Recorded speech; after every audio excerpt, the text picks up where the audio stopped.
Now, though, new studies are telling us that, in fact, many children carry the scars of divorce right through their lives. Tracy Kuro of Australian 60 Minutes looks at the studies and questions why governments spend millions counselling parents, but hardly anything on the other victims of marital breakdown, the children. Stuart Pearce was 3 years old when his parents divorced.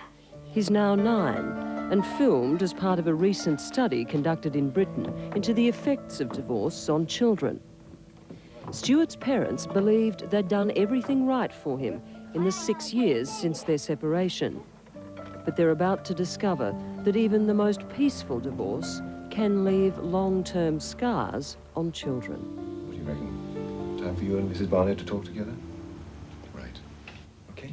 Right. 2/3 of Stuart's life has been spent with his parents separated. Time enough to recover, you'd think. Time enough to accept. What sorts of things do you think? I just wish that Mummy and Dad would be together again.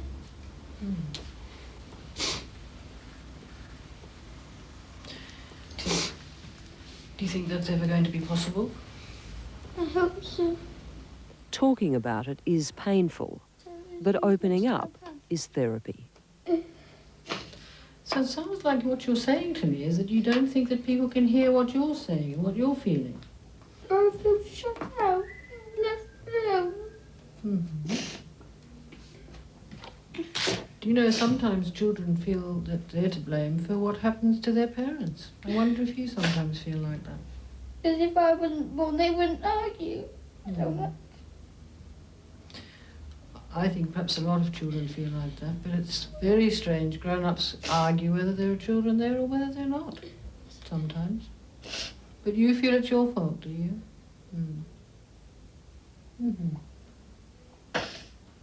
What are you making there? You're poking holes in something, aren't you? I'm making models of people. Making models of people? Aha. Who are they? Mum and Dad. What are they doing? Cuddling. Cuddling?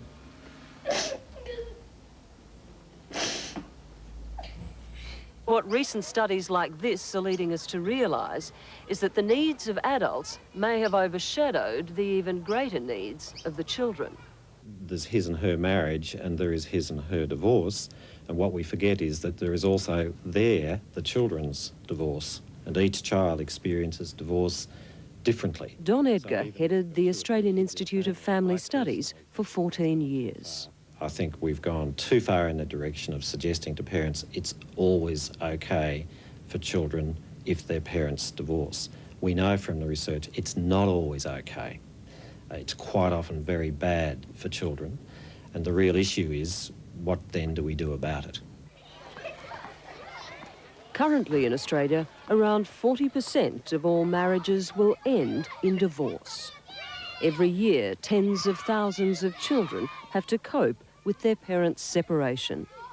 But how? I had angry feelings that I didn't want to tell, and upset feelings that I couldn't tell, that I didn't want to tell anyone. At St Vincent's Primary School in Queensland, children whose parents have separated take part in a counselling group called Rainbow. What do we tend to use bright colours for? Yeah, happy memories. And happy times. Happy times and happy memories. When I was 5, Dad's dad, and he was bouncing me on his knee, and he always used to, throw me up in the air. Yeah, that's a great memory to have with Dad, isn't it? It's really important to keep remembering those happy times you had with Dad, I think. That's at Christmas, and that's on my birthday when I got my sunnies. And that's when we went to the beach. What's the little one there you've got, Soph? When Mum and Dad split up. Right. And so that's an unhappy memory. And that's when my sister-in-law and my Often the most important discovery children in these groups make is that they're not alone. Isn't that interesting, Michael, that... Lots of other people have split up, and we're in the families that are as well. And so I feel a bit happy because lots of other people are.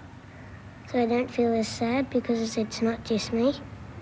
From their view of the world, their whole life seems to have fallen apart, or at least the thing which which provided a safe, secure fabric for their life just seems to have dissolved in front of their eyes. Professor Brent Waters is a leading Australian child psychiatrist.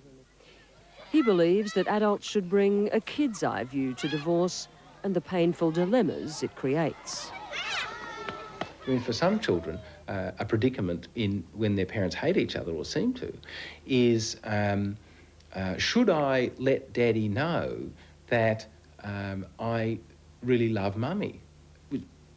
To grown-ups seems a dumb sort of question, but from the child's point of view, there's a whole issue about, if Daddy thinks I love Mummy, will Daddy still love me? Because I know Daddy doesn't love Mummy. Why is she a poor old thing?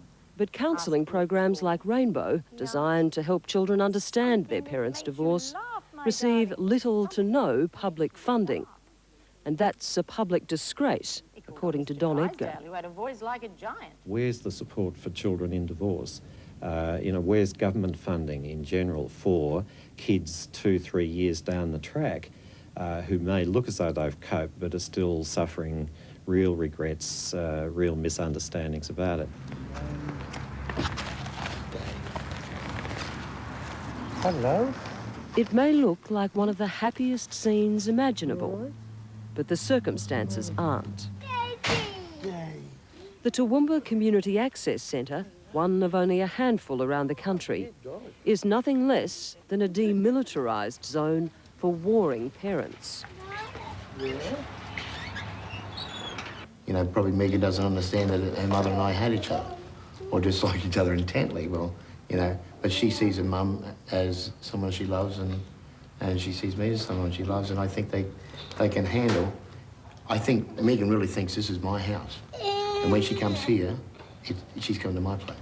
Megan doesn't really say a good word about her father when she's at home, but she's quite happy to come here and see him.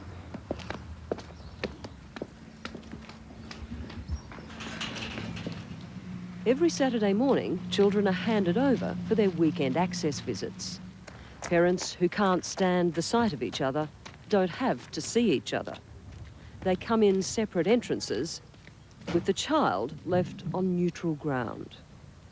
Mostly we're dealing with very nice people who just can't be nice to, if you like, to each other, can't deal with each other without their own pain or anger interfering. Judy Nichols runs the Toowoomba Access Centre. Where there are no places like this, she says, the likelihood of parental conflict means handovers of children often have to take place in police stations or not at all. 6-year-old Cassandra has been coming here for 4 years now. Every second weekend, she walks up the front steps with her mother Karen, while her father Paul waits for her out the back. I'm back tomorrow at 5. Okay then. All right, darling. See you, Judy. Bye-bye.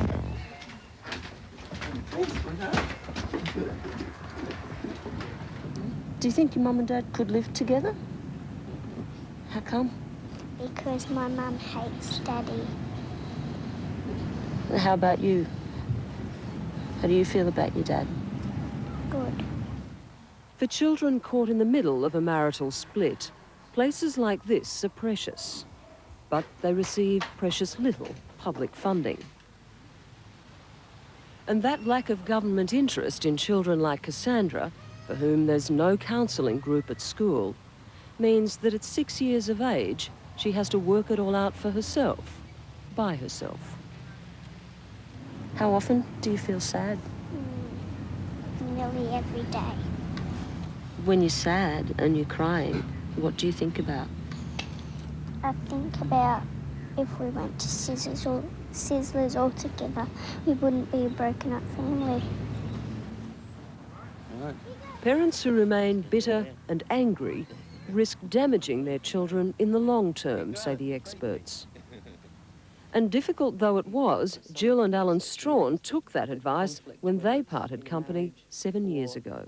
I'd love to be able to say we're perfect, but we're not. It wasn't easy, and it was a long time before we could sort of communicate. It was hard on the children, but I think we made it as easy as we possibly could for them. You know, the one thing that we have stressed to the kids over the time was that we do both love them, and that we're there for them if they need us. Nowadays, this divided family is on better than good terms. Though they live with Jill, 18-year-old Christy and 14-year-old Tim have free access to their father Alan. And both parents are on hand for special occasions. It's the very best of a bad situation.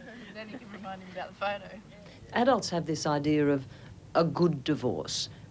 What do you think about those words being used together?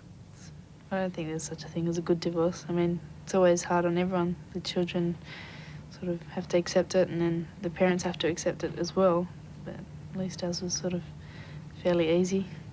When I was little, I always used to think that if they were talking more and communicating, they could get back together.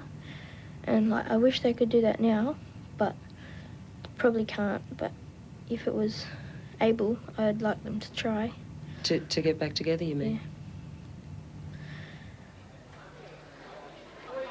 You don't have to scratch very deeply to hear about the problems that divorce can and does create for some children.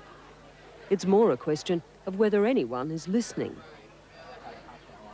You immediately become like the man of the house, and it's sort of left up to you to do like the male sort of things of the house. And I was only like about 11 years old when my parents divorced, so it's sort of like a bit of a strain when you're that young to like take over that sort of responsibility.